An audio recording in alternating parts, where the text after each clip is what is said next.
And the battle to protect voting rights has hit a dead end on Capitol Hill. President Joe Biden coming up empty-handed after meeting with Democratic Senators Joe Manchin and Kyrsten Sinema last night, just hours after the Arizona senator doubled down on her position regarding filibusters. Take a listen here. Eliminating the 60-vote threshold will simply guarantee that we lose a critical tool that we need to safeguard our democracy from threats in the years to come.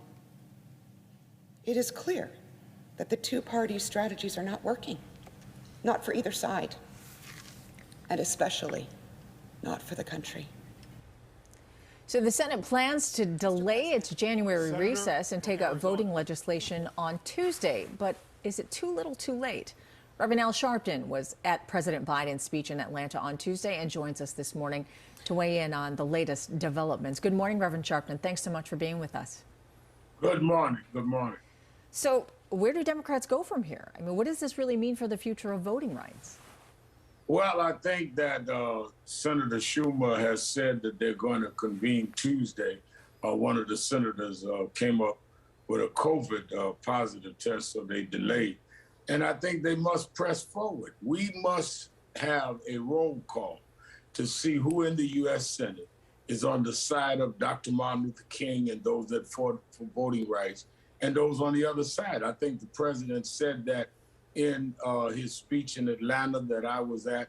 I think all of us have been saying that have been in the voting rights movement from the beginning.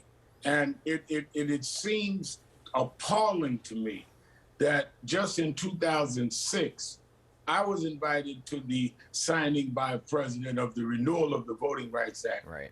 And sat on the front row. I was invited by Karl Rove, and that president was George Bush. And all of the Republicans voted to renew the Voting Rights Act. Now we get to 2022, and not one Republican will vote for the Voting Rights Act named after John Lewis. It is a real indication of where we are in this country in terms of the racial divide. You know, Rev, it seems like with everything you're just saying that we might be going backwards, right? Undoing some of that progress you just spoke about made by the civil rights movement all the way to where we were just a few years ago. And as we know, for those who are paying attention, 19 states have passed laws limiting voting access. This is a big deal. Do you expect more states now, because of what's happening, to do the same? I do expect that. 19 states have changed laws, which is why this bill is important.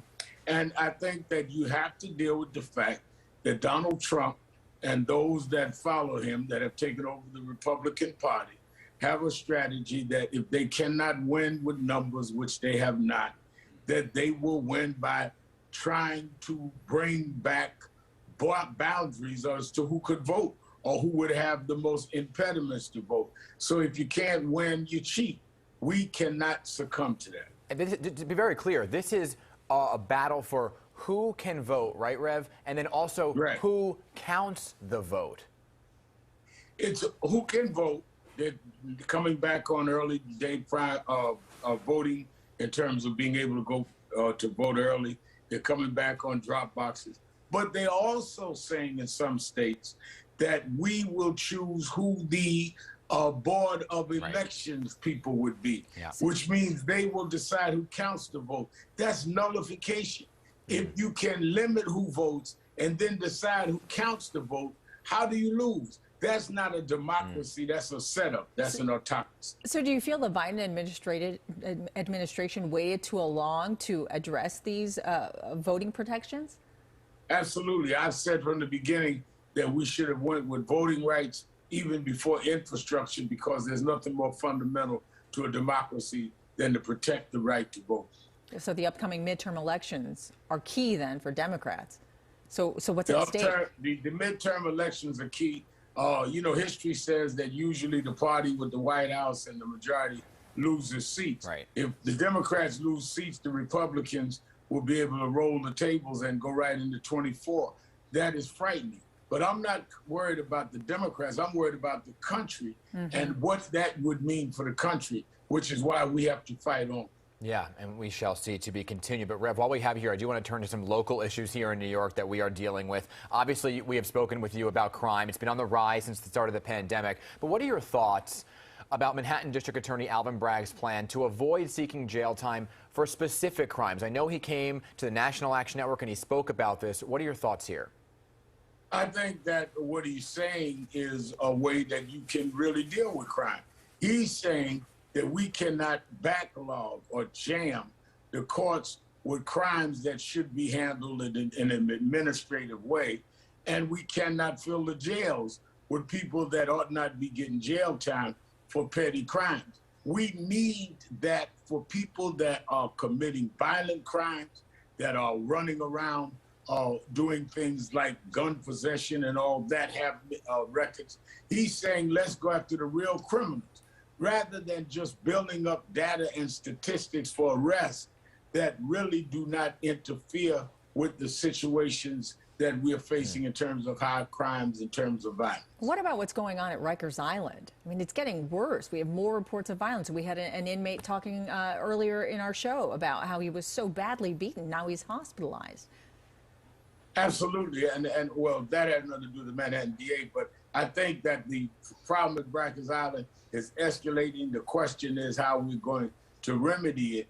And again, this is why we need to be dealing with serious crime rather than having people just build up their statistics saying, I did these amount of busts, I did these amount of things, when in fact what they did not deal with serious physical injury to people like the people that are being injured in Rikers Island. We need to take this stuff serious. Yes, we do, and we are simply out of time here, but I do want to just plug your new book out right now, Rev, titled The Righteous Troublemakers, Untold Stories of the Social Justice Movement in America. Give me the 20-second synopsis. Well, I wanted to do a book to talk about those unsung heroes, people that paid a price in advancing civil and human rights but never got the limelight. And while I have my share of limelight, I want to put a light on those that have been too long ignored, but there wouldn't be a movement and we wouldn't be where we are now without them. Righteous troublemakers, that's who they are, and you should get the book. Everybody should read about it. It is out now. Reverend Al Sharpton, always good to have you here on PIX11. Thanks for making the time. All right, happy King weekend. Yep, there you go. To you too.